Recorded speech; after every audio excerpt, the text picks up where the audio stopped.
Hello and welcome to my channel. My name is Sean, sometimes known as the Beast, and you'll have seen from the thumbnail, you're not a metalhead if.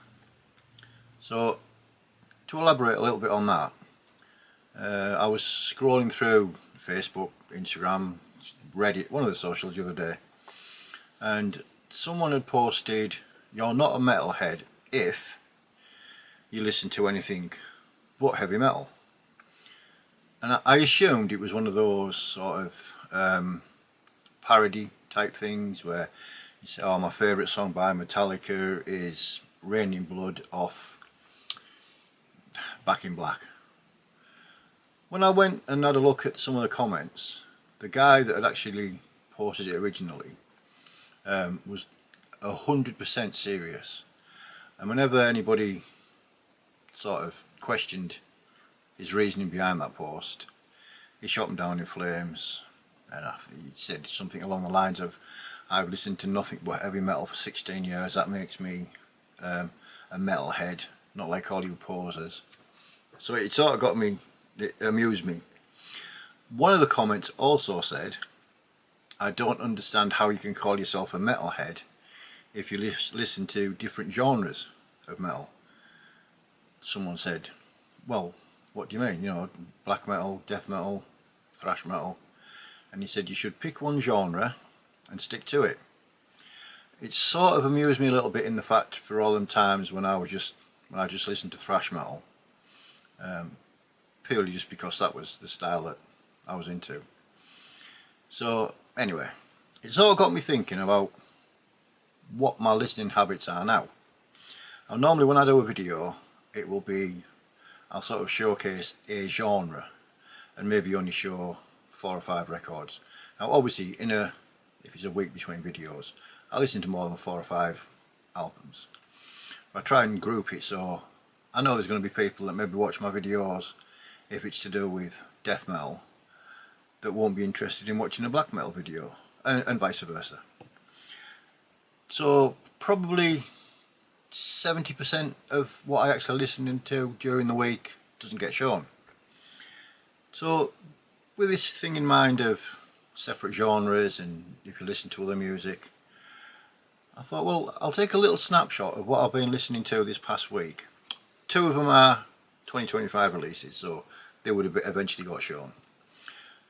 2 of them are quite old, so we'll get cracked on and hopefully there'll be something of interest for you. So first up is one of the new releases. This is the mighty Blut Aus Nord and their Ethereal Horizons. This is actually their 16th full length, out on Daytona, Marty, however you say that. Blut Aus Nord are from France. They are a black metal band, atmospheric type thing. They're one of the bands that, for me, they never ever let you down. I mean, the artwork on this is absolutely incredible, as it is with most of their releases, to be fair. Now, the previous album, Disharmonium Nehab, I believe it was, from 2023, that was absolutely terrifying, and it was sort of like a nightmarish type of soundscape. This release is equally as brilliant as that, but it's a lot more ethereal, a lot more ambient, as it were. Inside it we get a rather nice booklet with all the lyrical content and some absolutely amazing artwork. I do apologise if it's glaring, but it's quite a shiny material. The actual vinyl, it's a double record, so about what shall I believe of? It's sort of like a greeny, bluey, swirly colour, but it does actually go with the art, the cover art, so I'm not so negative about it. But yeah, for me, Blut Aus Nord, every time they release a record, you know it's going to be different, it's going to be out there, it's going to be, you know, they don't sit on the laurels of previous success, and they're quite prepared to take a chance and maybe a bit of a gamble to give the fans something different. Now, as I said, this one is a lot more ethereal, a lot more atmospheric. The production on this, as with most of the stuff that I own by them, is always top notch. Every instrument is given the space to breathe and to bring its own flavour to what they're trying to create. Some of the clean vocals on this, especially in the first track, are quite almost like, say, is it Robert Smith from The Cure? That type of vibe to it. So I mean, excuse me. Obviously, it's black metal at its core. You know, you've got the fast guitar work and the frantic drumming and such like. But it's a lot more than just that. It's an absolutely cracking release. Now, I haven't had this very long, so it's probably only been spun maybe 7 or 8 times. But every single time you listen to it, you hear something new, something different.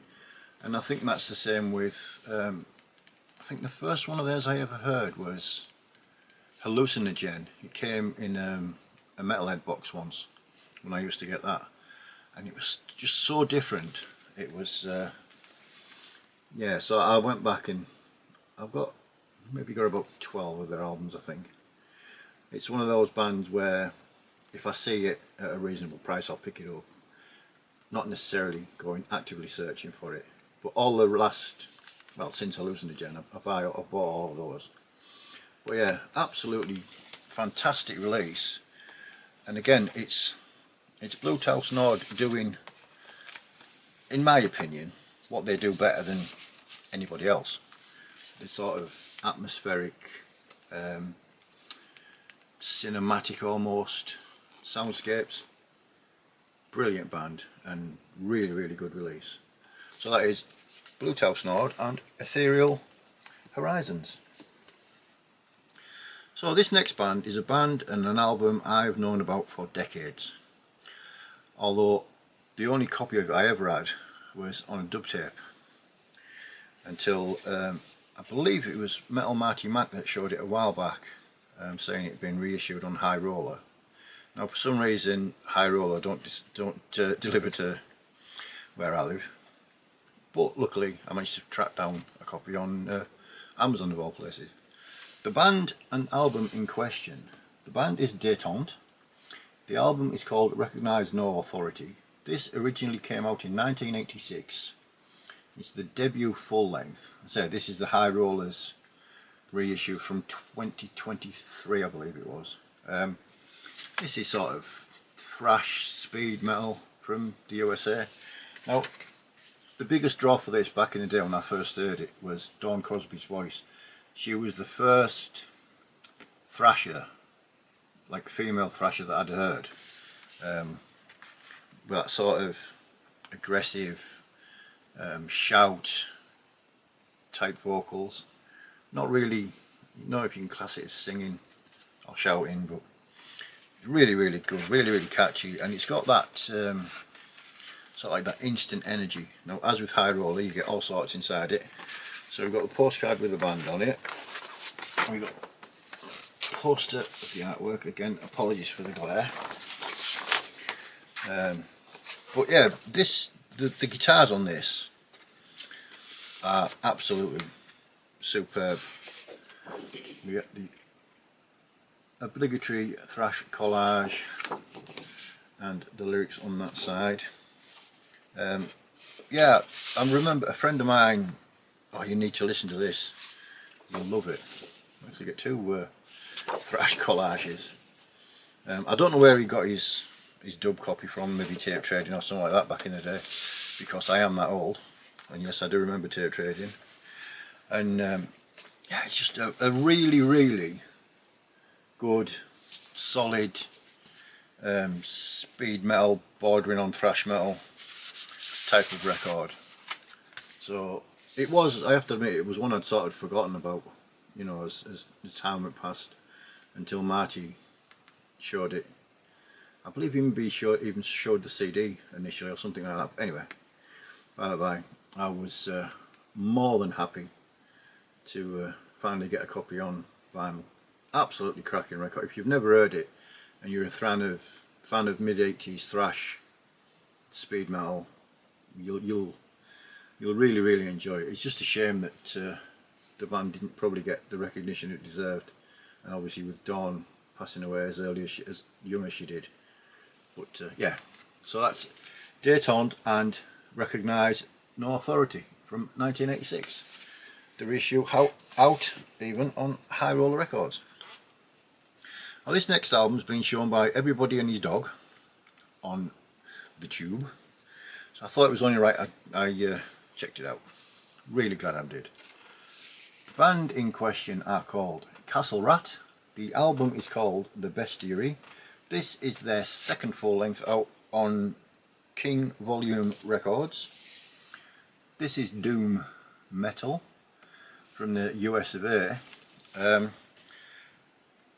Castle Rat are sort of fantasy inspired doom. You know, it's sort of like every song on the record is sort of like could be like a chapter out of some fantasy novel. The vocals by the affectionately known Queen Rat, Rat Queen, sorry, otherwise known as Riley Pinkerton. She's got such a sort of like elfin type voice, and it really does suit the music really well. The guitar, the music in itself is absolutely wonderful. It's got layers, it's got really memorable hooks and grooves. Again, it's a coloured vinyl, so again it does sort of fit with the cover, so not too bad. It's sort of acceptable. But yeah, it's sort of like a little story as you're listening to it. And again, it's one of those albums where there's certain sections stick in your head. It's such an easy listen, and it's a fun listen, and it's really well done as well. So I've managed to track down a copy of the first album that still hasn't been delivered yet, but hopefully it won't be too far away. So yeah, so if you haven't heard it yet, then don't be like me and sit on it too long. Check it out. Castle Rat and The Bestiary. Another 2025 release. Right, so just to prove how eclectic and how much of a poser I am and not a real metalhead like proper boys, I've been spinning this quite a lot this week for some reason. Don't really know why, but I'm glad I have. This is the mighty Led Zeppelin.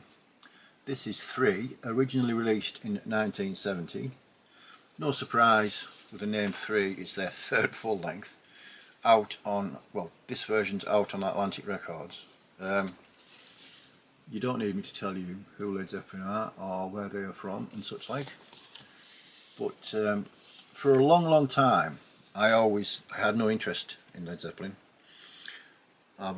A friend of mine was trying to get me to get into Led Zeppelin, and I was like, nah mate, they're doing that for me. Why do I want to listen to old man rock music when I could listen to Slayer, or I can listen to Motorhead, or you know, just that type of thing. Well, unfortunately now, or fortunately I should say really, I categorise as an old man, a very old man. So a couple of months ago, I think it was, and whenever, I decided to buy the first 4 Zeppelin albums, and I'm really glad I did. I think I'm okay just having those 4. So if there's anybody that's more of a Zeppelin aficionado and you think I should maybe pick up some of the later stuff, tell me which ones in the comments if you will.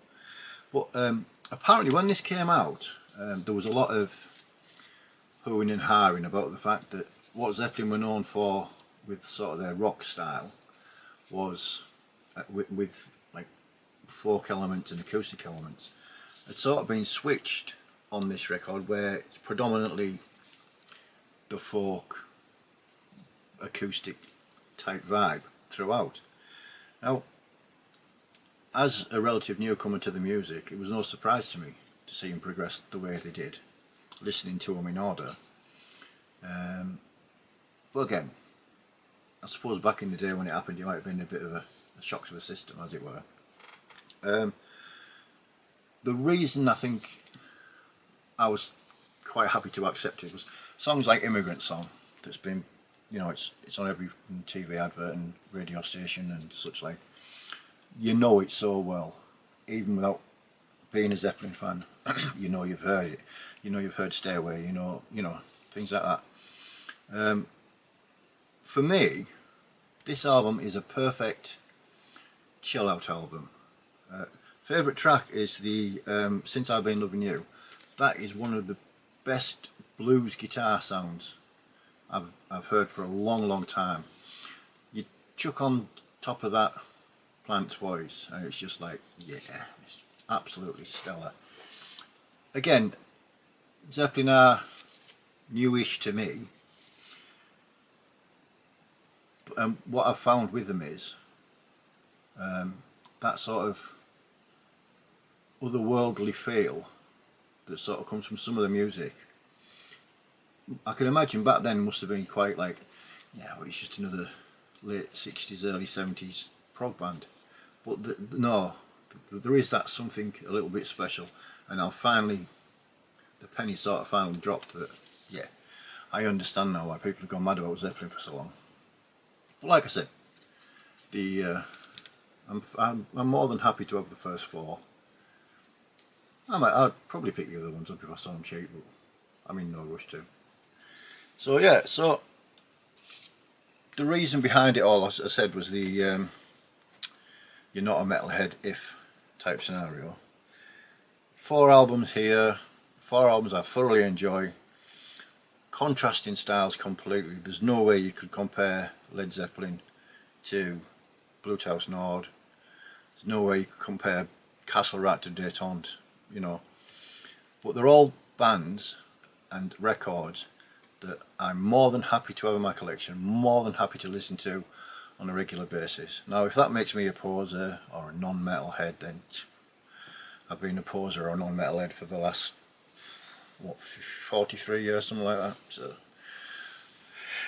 anyway, do the usual things of liking and subscribing and commenting if you think it's worthy. Enjoy whatever music you are listening to. Definitely enjoy whatever genre of music you're listening to. And until next time, I'm going to be back with, I think I was going to do a death metal update, but depends what I feel like listening to, I suppose. Anyway, until next time, cheers.